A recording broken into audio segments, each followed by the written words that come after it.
Ray Comfort, we talked about him a little bit on yesterday's show, where he's got this thing. I think atheists evolved from, I'm not going to try and do his accent. He's from New Zealand.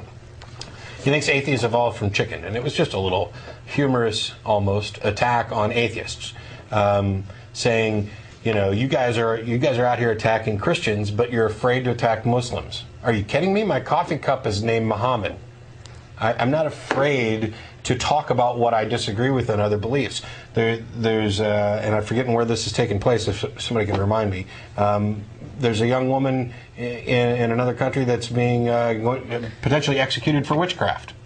Why? Because she made a man impotent, supposedly, by witchcraft. She's illiterate. They hand her a confession that she can't read, that they didn't read to her. It's in Saudi Arabia, and they have her sign it with a thumbprint. She's illiterate. She can't read the confession. The confession isn't read to her, and yet they put her thumbprint on it, and now they're going to execute her because some guy claimed that she used witchcraft to make him impotent. Now, not only, as Dennis pointed out, are we no longer living in the 14th century, I came up with a solution. Let's send Viagra to Saudi Arabia so they'll stop killing women because they're, well, I won't say that.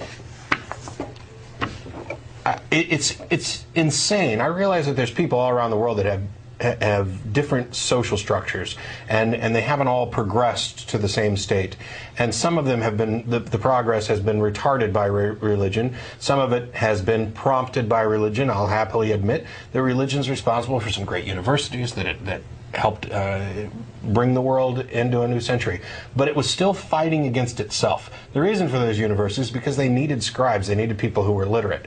And the progress is a sort of byproduct of that was unintended. No, it's not like the church has said, you know, I think if we start teaching people, maybe we'll start learning new things and the world will get better and we'll be able to cure diseases and live longer and come up with fabulous new technologies that make life easier and more wonderful.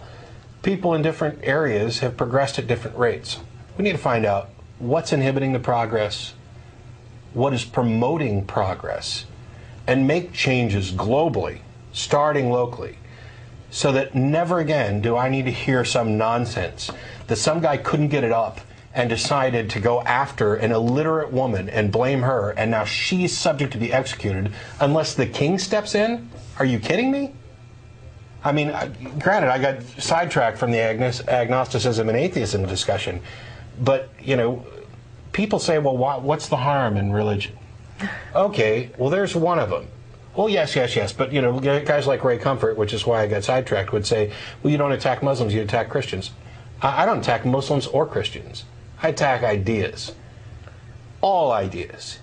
Any idea is open to criticism, to critical evaluation, to skepticism. And the stupider it is, and the more close to home it is, the more I'm going to attack it. So if you ask me why I focus more on Christians, it's because I live in a country where 80% of people are Christians. And you know what? I don't think that many of them actually believe the things that are dogmatic and asserted from the pulpit. I think they believe in belief, as Daniel Dennett points out. I think they go to socialize. I think, as Jacek, our first caller today, I don't think that many of them perhaps actually believe in hell. I don't think that many of them are that concerned over it. They're going through the motions. And you know what? I'm happy for those people because they perhaps have the chance to escape from the shackles of religion. But don't pretend that, I mean, Ray, if your best argument is that, well, you can attack us, but Muslims are worse. That's your best argument? The best thing you can come up with is that atheists are afraid to attack Muslims and Muslims are worse than Christians? Okay. If that's your best argument, I rescind my offer to debate you at any time, because it'd be pointless. You come with arguments like the banana is the atheist nightmare. You talk about, you know, atheists were evolved from chickens, partly because you don't understand evolution, and partly because you don't understand atheists, and partly because you're just backtracking as fast as you can, because you put out these Way of the Master series, and we offer point-by-point, second-by-second rebuttals. You can go to ironchariots.org to find those. You put out these blog posts and you get atheists coming in who say, no, you missed the point. This is it and you're wrong. Here's this and you're wrong. You're making all kinds of wild assertions and you've got nothing to back it up. Your best argument is that we're not Muslims. Christianity, it's not Islam.